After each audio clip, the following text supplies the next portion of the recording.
Good morning. Um, there's a lot to talk about, to parse through. How can I put this?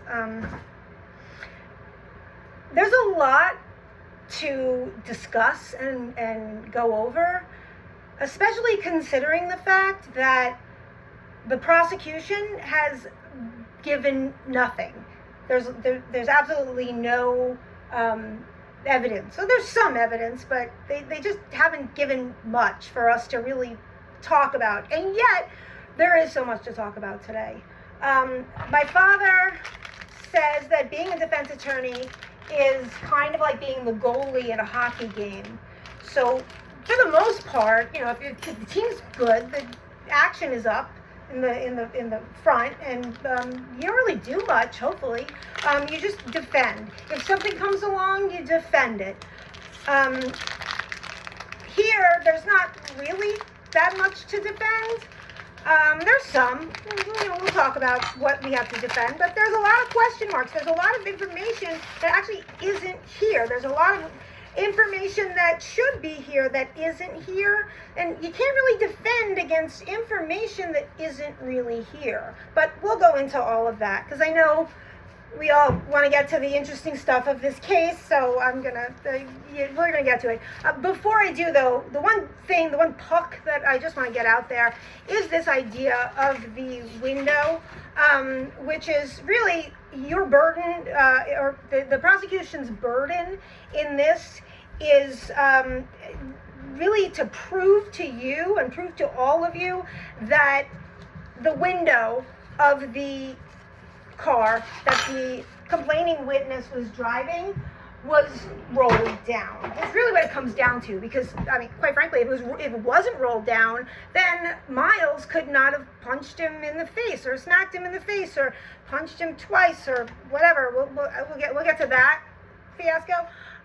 But what it comes down to really is that window. If they have not convinced you that window was open, then you can't convict Miles. It just comes down to that. So just keep that in mind. But I know that in relation to all the other stuff in this case, even though that's an important point, we want to get to the other stuff. So we're going to get to the other stuff. What this comes down to, a lot of it comes down to footage. It comes down to video footage. And I think that even in voir dire, we went over that. We went over the fact that prosecution started their voir dire with, do you need a video to actually know if something happens, if actually prove something happens? And pretty much all of you said, yes, we do, we need a video. It was just culturally, that's where we are right now. I'm of the age, I'm a little long in the tooth. So I grew up without all these videos, like many of you, where if something happened, you knew about it because it's a rumor. So there's no video, but yeah, there was a bonfire at the beach, or there's no video, but yeah, their parents went out of town and there was a big party. Now that doesn't happen. Now it's a video. I was talking to somebody in the younger generation recently, and I was telling her that I went, when Bruce Springsteen was on Broadway, I went to see Bruce on Broadway, and we had 4th row tickets, and she said, do you have a picture? And I said, no. And she said, well, then it didn't happen. Okay, so yeah, we need videos, or else we don't believe it. And especially there are certain types of videos, and we're going to talk about that in a second, about some videos are more important than others, and they serve different functions. But let's get on with the evidence, and we'll get to it specifically before we start talking about that. So what I want to do is I want to talk about the evidence that they actually have, what they showed us, and then I want to talk about the evidence that they don't have, and what they should have showed us. And then I'm going to talk about the evidence that we don't really know, because the story keeps changing from the police report to the 911 call to the hospital report. So it keeps changing. So there's a lot of different kind of categories of information that have big question marks over it.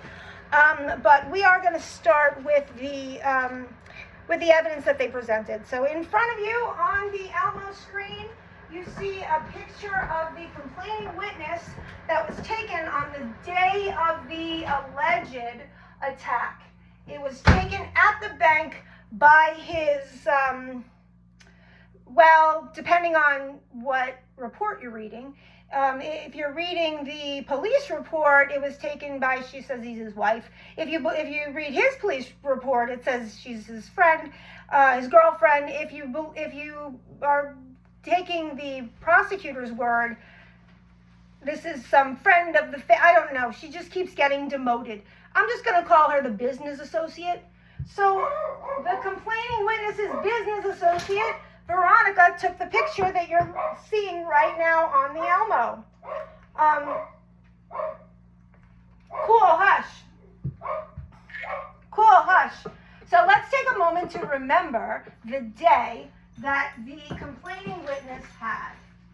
Well, remember the day that he had. Okay, so when he testified to this, and his business associate, Veronica, also testified that at around 9 o'clock in the morning, he picked her up from her house in Poughkeepsie. They both live in Poughkeepsie, they say, and he picked her up from the house. So he wakes up, obviously, before 9 o'clock, and he jumps in the car, and he goes to pick up his business associate. They're going to go down to Westchester. She's going to drive around, do some errands.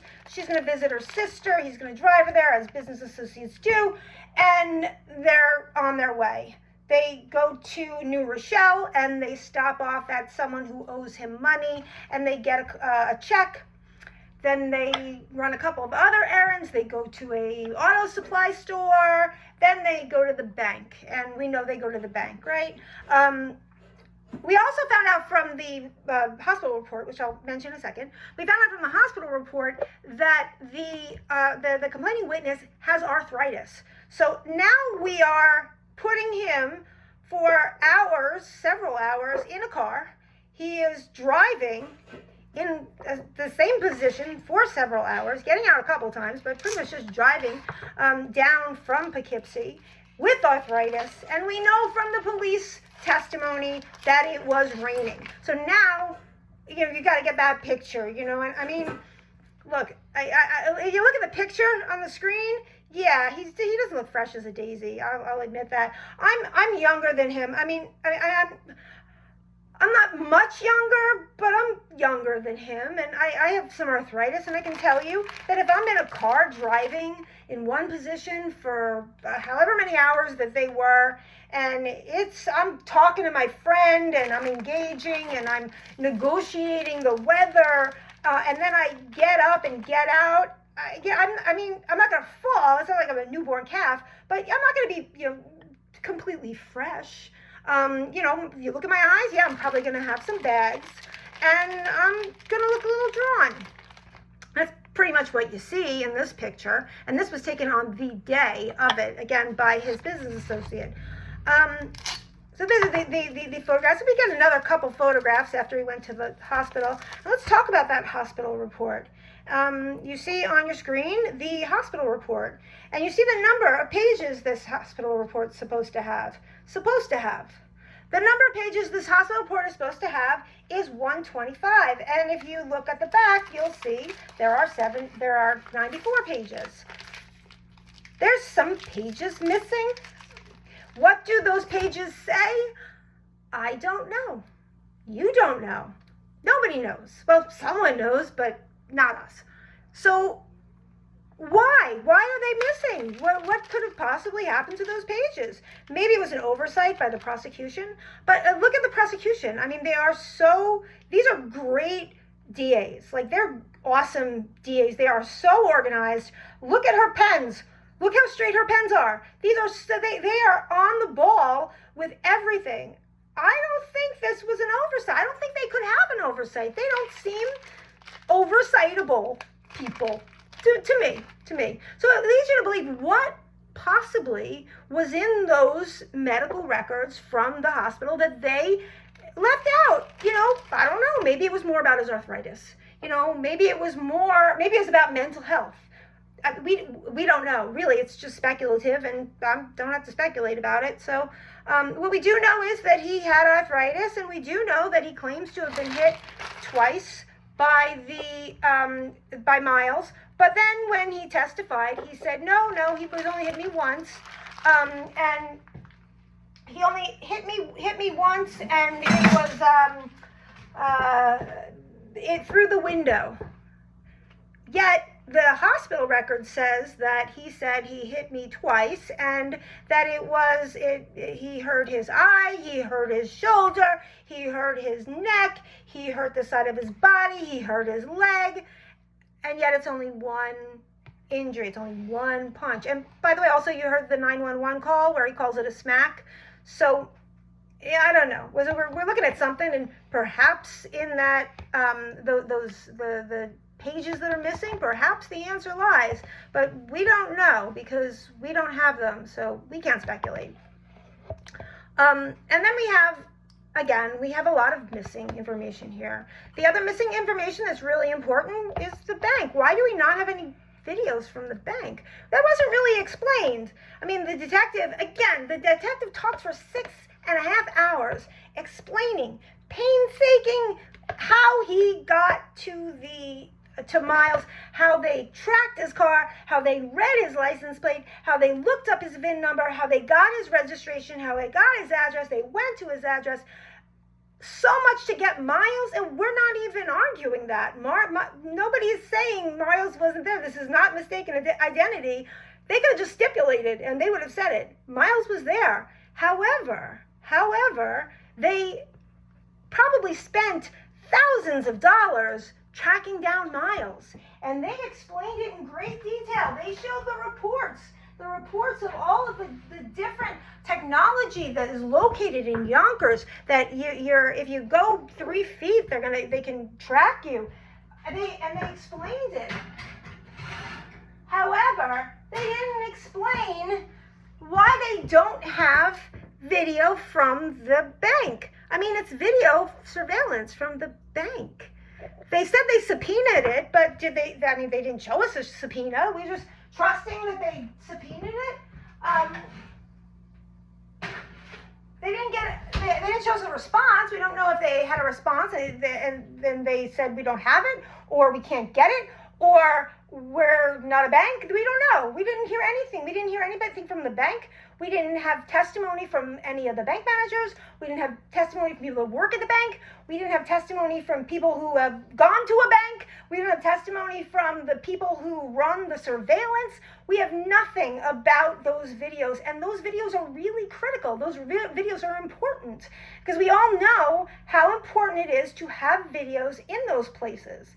The videos that actually captured the Miles and the complaining witness going into and out of the parking lot were from the church, and they were from the parking lot of the auto body shop across the street. Those cameras are there for a very specific reason. If something happens, those establishments, those organizations want to know. So if somebody comes and takes the car, they're going to want to know. If somebody comes and does something at a church parking lot, they want to know. That's a different reason than why the cameras are at the Chase. The cameras are at the Chase because we're dealing with money, and we don't want anyone taking our money. I mean, even people who are like, Big Brother is watching, I don't like surveillance, they're like, you can surveil me at a bank, because they don't want someone coming. It's 24/7 that these machines are open. They don't want someone coming and taking their money. So we know these are video. There is surveillance. We know that. It's meant to deter. So the video surveillance at the Chase is meant so that nobody in their right mind is going to go to the bank and steal from the people that are banking because there's video. They won't do it. And as customers, we feel comforted that they're being watched, so no one's going to do anything, and we can safely go there at 3 a.m. I'm 5'3", I can go there safely at 3 a.m. So and it's a very different type of surveillance than at the church and at the auto body shop, because as a customer, I don't go to an auto body shop and say, oh, I will give you my car because look at your surveillance cameras. Nothing's going to happen to my car here. No. But as a bank teller or a bank customer, I definitely am doing that. I'm definitely wanting to feel comfortable. And then we have video. Well, we don't know what we have, but we do know that there's possibly some witnesses. We know this because they did show us video of 2 other cars coming in after Miles came in, after the complaining witness came in, and they are waiting online in this kind of ATM caravan purgatory. They're waiting online while the complaining witness admittedly blocks the lane for the ATM machine. And we saw their cars, and we know it's possible for the police to look up who they are because we heard 6 hours of testimony of him telling us that they could do it, that there are all these cameras all over Yonkers, and there's all these cameras that can read the license plates, and they can find out the VIN numbers, and they can find out who's registered. So we know that they could have, or they could have just called Chase and said, hey, who actually did banking after the complaining witness, because we want to talk to them. But they did neither. Then they testified they did neither. They didn't contact them. They didn't try to contact them.